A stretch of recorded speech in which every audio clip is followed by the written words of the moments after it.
गेहूं की खेती में अगर आप तगड़ा उत्पादन लेना चाहते हैं तो कुछ आज छोटी छोटी बातों पर आपको विशेष ध्यान देना होगा। वैसे मैं कोई कृषि वैज्ञानिक नहीं हूं और ना ही मुझे खेती का कोई लंबा चौड़ा अनुभव है, लेकिन पिछले 3-4 सालों से अपनी जमीन के 95% रकबे में हम लोग गेहूं ही लगाते हैं और बहुत ही अच्छा उत्पादन मिल रहा है। तो मैंने सोचा कि क्यों ना यार अपनी समझ को आपके साथ शेयर किया जाए। वैसे गेहूं की जो खेती होती है उसका कोई ज्यादा लंबा चौड़ा गणित नहीं होता और ना ही कोई ज्यादा माथापच्ची करने की आपको जरूरत होती है।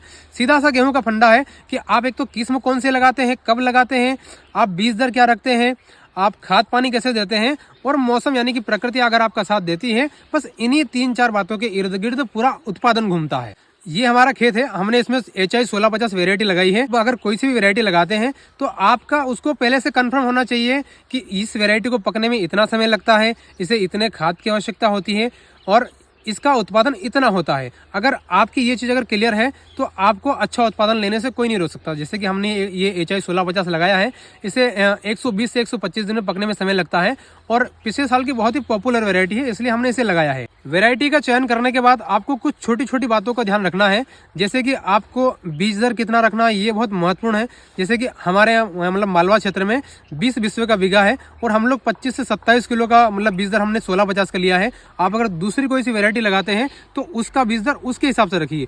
दूसरी चीज आपको क्या करना है कि आप जो भी बीज लगाते हैं उसका बीज उपचार जरूर कीजिए, भले वो कोई सी भी वैरायटी हो, क्योंकि बीज उपचार करना बहुत ही जरूरी होता है। क्योंकि जो जड़ जनित जो रोग होते हैं उनसे आपको छुटकारा मिल जाएगा और भविष्य में आपको समस्याओं का सामना मतलब करना नहीं पड़ेगा। जैसे कि बाद में बहुत सारे गेहूं पीले पड़ जाते हैं और भी बहुत सारी समस्याएं आती है, उन समस्याओं से आपको छुटकारा पूरी तरीके से मिल जाएगा। एक तो बीज दर का आपको ध्यान रखना है, गेहूं को उपचार जरूर करना है। तीसरी जो बात होती है खाद का प्रबंधन आपको कैसे करना। बीज दर और बीज उपचार के बाद अगर कोई बात आती है तो वो होती है खाद प्रबंधन की। बहुत सारे किसान साथी क्या गलती करते हैं कि उन्हें खाद का ही ये पता नहीं होता कि वो कौन सा खाद दे रहे हैं, कितना दे रहे हैं। जैसे कि हमने इस खेत में एक तो नाइट्रोजन, पोटास, फास्फोरस, सल्फर और हम 2 साल में एक बार जिंक देते हैं। तो आपको पहले से पता होना चाहिए कि आप कौन सी वेरायटी लगा रहे हैं और उसमें कितना खाद देने की आवश्यकता है।